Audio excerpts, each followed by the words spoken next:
بسم الله الرحمن الرحيم. الحمد لله والصلاة والسلام على رسول الله وعلى آله وأصحابه ومن والاه. السلام علیکم ورحمۃ اللہ وبرکاتہ. اللہ سبحانہ وتعالی سورہ زمر کی 9 آیت میں فرماتے ہیں اعوذ باللہ من الشیطان الرجیم أَمَّنْ هُوَ قَانِتٌ آنَاءَ اللَّيْلِ سَاجِدًا وَقَائِمًا يَحْذَرُ الْآخِرَةَ وَيَرْجُو رَحْمَةَ رَبِّهِ قُلْ هَلْ يَسْتَوِي الَّذِينَ يَعْلَمُونَ وَالَّذِينَ لَا يَعْلَمُونَ انما يتذكر اولو الالباب. بھلا جو شخص راتوں کے اوقات سجدے اور قیام کی حالت میں گزارتا ہو، آخرت سے ڈرتا ہو اور اپنے رب کی رحمت کی امید رکھتا ہو، اور جو اس کے برعکس ہو، کیا برابر ہو سکتے ہیں؟ بتاؤ تو علم والے اور بے علم والے کیا برابر کے ہیں؟ یقیناً نصیحت وہی حاصل کرتے ہیں جو عقل مند ہو. اس آیت میں اس شخص کا ذکر ہو رہا ہے جو تنگی اور خوشی میں راتوں کو اللہ سبحانہ تعالیٰ کے سامنے عاجزی اور فرمانبرداری کے ساتھ کھڑے ہوتا ہے، سجدوں اور قیام میں رات گزارتا ہے، آخرت کا خوف بھی اس کے دل میں ہے اور اللہ سبحانہ تعالیٰ کی رحمت کی امید بھی.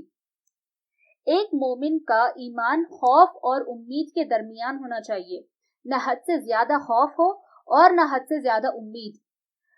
اپنے دل میں وہ خوف پیدا کرے جو آپ کے اور گناہوں کے درمیان ایک دیوار بن جائے، وہ خوف الہی جو آپ کو ان کاموں سے روک دے جس سے اللہ سبحانہ تعالیٰ نے روکا ہے، اور ان کاموں کی طرف لے جائے جس کا حکم اللہ سبحانہ تعالیٰ نے دیا ہے.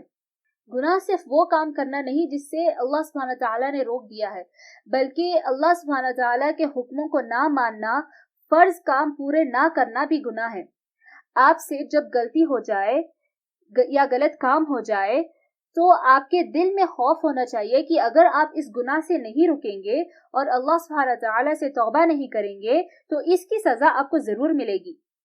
آپ سے اگر کوئی نماز چھوٹ جائے تو آپ کے دل میں خوف ہونا چاہیے کہ اللہ سبحانہ تعالیٰ دیکھ رہا ہے، اس سے معافی مانگے اور آئندہ نماز ٹائم پر پڑھنے کا ارادہ کرے. پر اگر خوف حد سے زیادہ ہو جائے تو پھر وہ شخص غم کا شکار ہو جائے گا اور اللہ سبحانہ تعالیٰ سے نا امید ہو جائے گا. جامع ترمذی کی ایک حسن حدیث میں ابو ذر جندب بن جنادہ اور ابو عبد الرحمن معاذ ابن جبل بیان کرتے ہیں کہ رسول اللہ صلی اللہ علیہ وسلم نے فرمایا، تم جہاں کہیں بھی موجود ہو اللہ سبحانہ تعالیٰ سے ڈرتے رہو اور گناہ کے بعد نیکی کر لیا کرو تو وہ نیکی اس گناہ کو مٹا دے گی، اور لوگوں کے ساتھ اچھے اخلاق کا مظاہرہ کرو. سبحان اللہ. اللہ سبحانہ تعالیٰ کتنا غفور و رحیم ہے. کوئی بھی انسان گناہ سے خالی نہیں ہے اور یہ اللہ سبحانہ تعالیٰ جانتے ہیں. اللہ سبحانہ تعالیٰ سے نا امید نہ ہو. آپ سے اگر کوئی گناہ ہو جائے اور آپ اس پر بہت شرمندہ ہیں تو فوراً اٹھے اور کوئی نیکی کرے، یا یہ نیکی اس گناہ کو مٹا دے گی، آپ کے دل کو سکون ملے گا، اور گناہ سے جو آپ کے دل میں ڈپریشن ہے وہ ڈپریشن بھی دور ہو جائے گا. گناہ ہو جائے تو اللہ سبحانہ تعالیٰ سے سچے دل سے توبہ کرے اور یہ امید رکھے کہ اللہ سبحانہ تعالیٰ اسے معاف کر دیں گے. اسی طرح مومن کو چاہیے کہ جب وہ کوئی نیک عمل کرے تو اللہ سبحانہ تعالیٰ سے اس کے انعام اور اجر کی امید رکھے.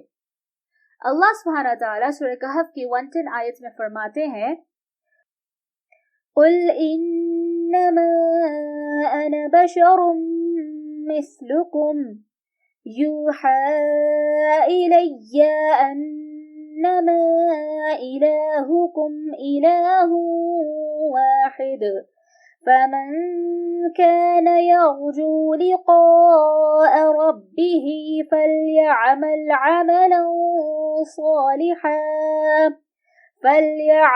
عَمَلًا صَالِحًا وَلَا يُشْرِكْ بِعِبَادَةِ رَبِّهِ أَحَدًا. آپ کہہ دیجئے کہ میں تو تم جیسا ہی ایک انسان ہوں، میری جانب وحی کی جاتی ہے کہ سب کا معبود صرف ایک معبود ہے، تو جسے بھی اپنے پروردگار سے ملنے کی آرزو ہے اسے چاہیے کہ نیک عمل کرے اور اپنے پروردگار کی عبادت میں کسی کو شریک نہ کرے۔ یعنی اگر آپ کے دل میں اللہ سبحانہ تعالیٰ سے ملنے کی امید ہے تو صرف امید کافی نہیں ہے، آپ کو ویسا عمل بھی کرنا ہوگا جو وہ چاہتا ہے۔ ہر چیز میں صرف امید رکھنا کافی نہیں ہے، انسان کو ویسے کام بھی کرنے چاہیے۔ اگر آپ کو امید ہے کہ اللہ سبحانہ تعالیٰ آپ کو جنت عطا کریں گے تو اس امید کے ساتھ آپ کے عمل بھی نیک ہونے چاہیے اور آپ کی نیت صاف ہونی چاہیے، وہ کام صرف اور صرف اللہ سبحانہ تعالیٰ کو راضی کرنے کے لیے ہو۔ آپ کے دل میں توحید کی روشنی ہونی چاہیے، آپ کا دل گناہوں سے پاک ہونا چاہیے۔ ایک طرف آپ گناہ پہ گناہ کرتے جا رہے ہیں، توبہ بھی نہیں کرتے، گناہ کی معافی نہیں مانگتے، لیکن یہ امید لگائے بیٹھے ہیں کہ آپ جنت میں ضرور جائیں گے، تو کیا یہ صحیح ہوگا؟ جب آپ مارکیٹ جاتے ہو تو کیا آپ اپنے محنت سے کمائے ہوئے پیسوں کے بدلے سڑے گلے فروٹس لوگے یا پھر چن چن کر سب سے اچھا اور تازہ فروٹ لوگے؟ obviously ہر کوئی تازہ فروٹ ہی لے گا۔ جنت بھی کوئی سستی چیز نہیں ہے۔ آپ نے یہ کیسے مان لیا کہ اللہ سبحانہ تعالیٰ ایک سڑے ہوئے دل کے بدلے جنت عطا کر دیں گے؟ دل میں اللہ کا خوف اور اللہ سے امید کے ساتھ ساتھ اپنے عمل بھی درست کرنے چاہیے۔ کچھ علماء نے کہا کہ خوف اور امید پرندے کے دو پنکھوں کی طرح ہے، اگر دونوں پنکھ ٹھیک ہے تو اس پرندے کی اڑان بھی ٹھیک ہوگی، اور اگر ایک پنکھ بھی زخمی ہو گیا تو وہ پرندہ اڑ نہیں پائے گا۔ تو اپنے دونوں پنکھوں کو درست رکھیے تاکہ آپ کی اڑان بھی درست ہو۔ اللہ سبحانہ تعالی ہمارے دلوں میں اس کا ڈر پیدا کرے اور ہمارے دلوں کو امید سے خالی نہ چھوڑے۔ اللہ سبحانہ تعالی ہمیں نیک عمل کرنے اور گناہوں سے بچنے کی توفیق عطا کرے۔ سبحانک اللہم و بحمدک، اشہد ان لا الہ الا انت، استغفرک و اتوب الیک۔ السلام علیکم و رحمۃ اللہ وبرکاتہ۔